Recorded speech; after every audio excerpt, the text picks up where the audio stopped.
El día de hoy vamos a platicar un tema de mucha relevancia en estos días, porque la opción de comprar un auto cada día es más cercana.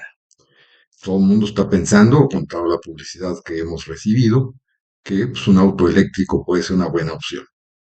El objetivo de esta plática es precisamente ver cuál es la opción, cuál es el modo en que nosotros en un momento dado podamos cargar nuestro automóvil, pues, en un momento dado que lo tengamos.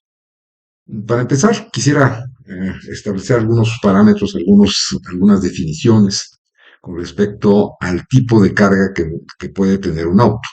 Tenemos la posibilidad que el auto se pueda cargar en corriente directa o en corriente alterna, haciendo la referencia que las baterías son de corriente directa. Por lo tanto, como que suena que puede ser que la carga por corriente directa puede ser más factible, más dinámica, más eficiente. Para ello quisiera hacer algunas definiciones, algunos acercamientos de la diferencia de lo que es la corriente directa y la corriente alterna. La corriente directa, también conocida como corriente continua, se refiere a un tipo de corriente eléctrica en la que el sentido se mantiene constante en el tiempo. También se considera como corriente directa aquella que siempre mantengamos constante su polaridad y la energía fluye en el mismo sentido, sin importar la magnitud o voltaje. Esto es importante considerarlo porque el hecho de que la corriente sea continua no está provocando variaciones y eso tiene ventajas y desventajas. La diferencia de corriente alterna, esto pues, data precisamente reconocido ingeniero Tesla, que trae en su discusión con precisamente sus momentos de traer esa tecnología, la corriente alterna. La corriente alterna se genera a través de un generador que tiene tres embobinados, es un sistema trifásico balanceado, en donde un campo magnético se hace girar y el fenómeno que se emite por esta acción se generan tres ondas senoidales 120 grados desfasadas una con otra. Esto tiene como, bueno, en otra ocasión platicaríamos lo eficiente que es precisamente un sistema trifásico y no de dos fases o de tres o de seis fases. Eh, Partiendo de que esto es un sistema dinámico, un sistema más eficiente, tenemos un sistema que está balanceado. Y este esquema de alternancia del voltaje, esto pues permite tener otros fenómenos que van a permitir y que permitieron precisamente en la discusión original, allá en el dato de los 1800, los finales de los 1800, en donde qué tipo de energía era la que iba a predominar. Como vemos, pues la que predominó fue corriente alterna para la parte de transmisión y de manejo de la energía hasta hoy en día. Hay otras discusiones que en otra ocasión platicaremos con respecto de cuáles son las ventajas de tener corriente directa. Hoy en día con la electrónica de potencia, pues eso es factible. Entonces la corriente alterna es aquella corriente eléctrica en la que el magnitud o el valor de voltaje y el sentido de alternancia de un periodo de tiempo determinado. Existen diferentes tipos de forma de corriente alterna, siendo la forma senoidal la más utilizada. Hay otras, pero no es el caso. No vamos a platicar de estas posibilidades.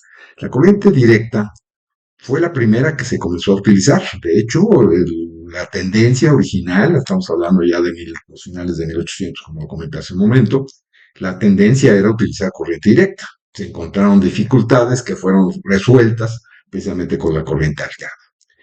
Algo muy interesante es que no tenemos una definición clara de lo que es la energía eléctrica. Sabemos, describimos su fenómeno, describimos su comportamiento, inclusive su peligrosidad, pero como esencia no tenemos una explicación clara. Hablamos de los electrones, hablamos de las polaridades, en fin, ahí tenemos algunos elementos que nos permiten pues, vivir con ello. Y uno de los temas muy importantes que tenemos que considerar es que la corriente, el voltaje, o sea, la energía eléctrica, no se ve, no sabe uno si está energizado un sistema o no. Por eso su peligrosidad y por eso los elementos que debemos tener para tener una adecuada manejo de la energía. El modo de carga del vehículo, como habíamos comentado, puede ser en corriente directa y corriente alterna, ya hablando específicamente de los cargadores. La corriente directa se ha utilizado, o sea, de acuerdo a la especificación y las definiciones de los diferentes cargadores, el modo 4, que se está utilizando precisamente para las cargas rápidas. Y esto pues requiere una gran infraestructura, y ya lo platicamos en otra plática, la infraestructura que se requiere para poder suministrar la corriente adecuada, la energía adecuada, con sus características de potencia y corriente, para cargar rápidamente el auto. El hecho de que sea corriente directa, pues eso hace que el flujo de energía sea más sencillo, ya que las baterías son de corriente directa. Entonces, la corriente directa se ha utilizado precisamente para esos elementos, y la conversión, porque eso es importante considerarlo, la conversión de corriente alterna a corriente directa se realiza precisamente en la infraestructura eléctrica de la parte del cargador. Hoy la corriente, como sabemos, la corriente alterna es la que tenemos en casa, es la que se utiliza en la distribución, en todo lo que utilizamos como energía eléctrica. Y la conversión de corriente alterna a corriente directa lo realiza el auto. Ahí tiene un sistema que es precisamente se encarga de hacer esa conversión. Y la corriente alterna, pues, lo podemos hacer desde 127 volts. Las especificaciones hablan de 120, ya en otro también platicamos de que la diferencia de lo que es en México, porque son 127 y no 120 o 110 como la mayoría de los equipos la especifican.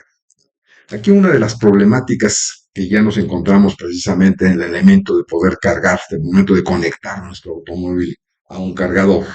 Y esto está basado en que los cargadores son de diferentes tipos, de diferentes especificaciones, con diferente normatividad.